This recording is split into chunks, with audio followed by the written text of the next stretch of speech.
Hey Erin, it's Allison with Curio Design Studio, and I'm just going to give you a brief little walkthrough on your preliminary kitchen design for your new house. I like to do this just so I can show you some 3D views and walkthroughs through the model versus just the flat images that are in your design presentation, which is this. So I'm just going to flip through this very quickly. This is just the inspiration that you gave me, so very light, very bright and airy with some kind of traditional or transitional elements and some unique touches that I've tried to incorporate into your kitchen design while still, you know, keeping budget in mind. So this is the material plan for your kitchen. So basically, a very light and neutral monochromatic color scheme. So just a standard white shaker cabinet. This would be for your uppers and your lowers. And then as you'll see when I move into the rest of the presentation, suggesting that the very top part of your upper cabinets that go all the way to your 9-foot ceiling would be a glass. So this is the floor color that I know you haven't specified that with your builder yet, but this is just a snip based on the image on your house board.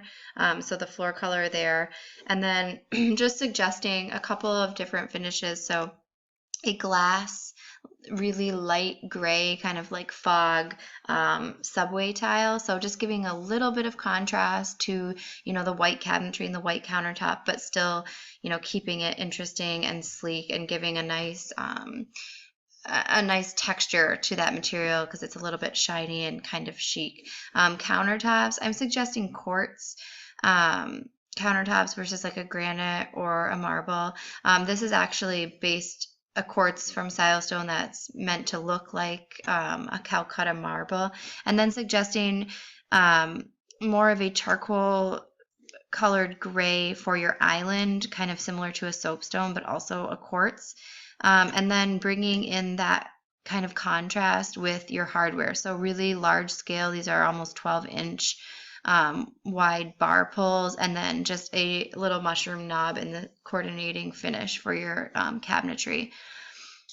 And then just a few other stainless elements. So a farmhouse apron sink in stainless with 2 basins, a ceiling mounted range hood, and it doesn't necessarily have to be this one, but I just wanted to get you an idea of what's available and what pricing is going to be on something like that. This one will work with your particular application. We might want to keep searching for something if you want something a little bit different style wise, and then kind of a industrial-esque high arc faucet. And then as far as the lighting over your islands, I love this big rejuvenation pendant. I like that it's, kind of a mixed finish. It brings in your stainless and this, darker contrast. But there's also an option of doing, a larger scale kind of clear globe, depending on how you feel about having, big island pendants hanging in the same sight line as your windows and the range hood in front of the window. If you feel like it would be too obstructive or too much stainless, this is also a great option. And then I'm just showing you also an option for a bar stool. So something that brings in a little bit of a contrast in material and kind of that like warm but yet eclectic style. And of course this is totally optional at this point, so that is a line item in your pricing, but don't feel like you have to be married to that item or that particular price point for a bar stool. So I'm just going to jump into this model now so you can see what I'm suggesting your kitchen would look like. So a couple of things that I've done differently here. I made these windows a little bit larger than what the architect was showing, and relocated them, which I will have on the drawing set so you can pass that on to him, basically, where those new locations should be so that the windows are evenly lined up with your sink and your range. So this whole, space feels balanced. So you can kind of see this would just be kind of in your dining area looking towards the sink. So you'll have your sink here, dishwasher to the right, a small 9-inch spice rack pull out, a 30-inch range with the um, ceiling mounted hood fan. And then over here, I've actually extended, the pantry, or extended the entire length of your kitchen a bit into the living room. But when you get the full drawing and design plan, you'll see I've shown some preliminary layouts for furniture in the living room, so you can kind of see that it doesn't eat up too much space, and there's still plenty of room for seating and everything in there, but still giving you, the most functional kitchen and storage space. So extended this down a bit and then gave you a full height pantry. So your ceilings are 9 feet. This is 5 feet wide. So this is where we could incorporate the use of a ladder rail if you wanted that kind of interesting extra element. And then having your uppers be glass. So, and I've also noted on the plan that this is a location for a potential use of another potential microwave location, and there's also one for an under-counter microwave location. And that will really just depend on what cabinet manufacturer you go with, and what type of options they have available for the appliance storage. And then let's take a looking this way. So your fridge is along this wall. This whole island kind of shrunk down, I think 3 feet. Originally on the architect's plan, it was shown at 12 feet. This is 9, just to make sure that there's enough room here to, open this fridge and have this drawer pulled out and still be able to get around.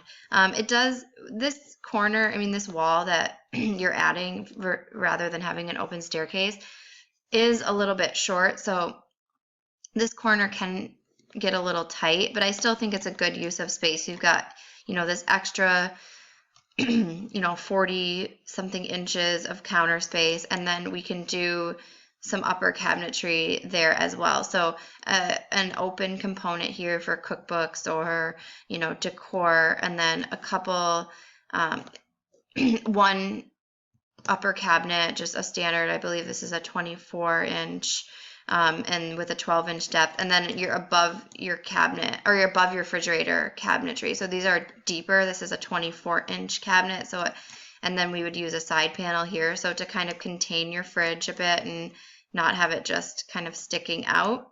So you can see there, this is looking basically from the living room towards the kitchen. The island, I've added these 6-inch kind of end panels so that you can have these columns to help support your 10-inch overhang, and then just showing an interesting detail here on the end. The intention, I guess, of these cabinets on the island could be a mix of drawers or cabinet doors. Right now I just have them as cabinet doors, but these would be your big storage for pots and pans and stuff directly next to your range.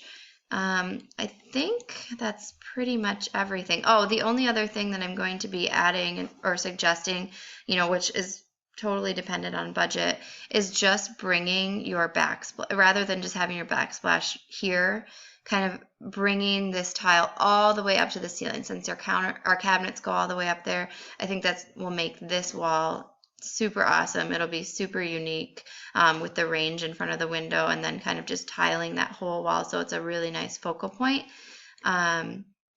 So yeah, so that's the only other thing, and you'll kind of see each of these items broken down in the pricing document, so it'll be really easy to add and subtract cost. Oh, and one other thing, I noticed in a lot of your inspiration images there was ceiling beams, so I added these just last minute.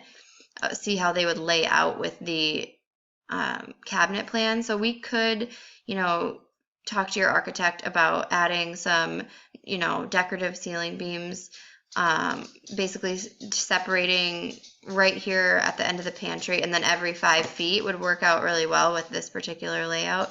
Not sure if that's in the budget, but I did just want to show you what that would look like, and I can show you quickly what they look like without. Just so you have an idea about that.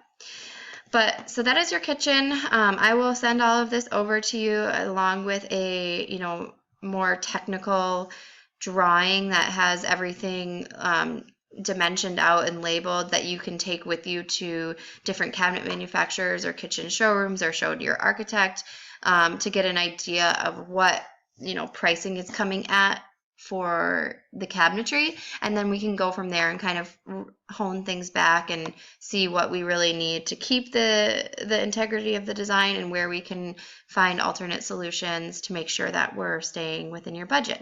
So anyways, I look forward to hearing your feedback, and we'll talk to you soon. Bye.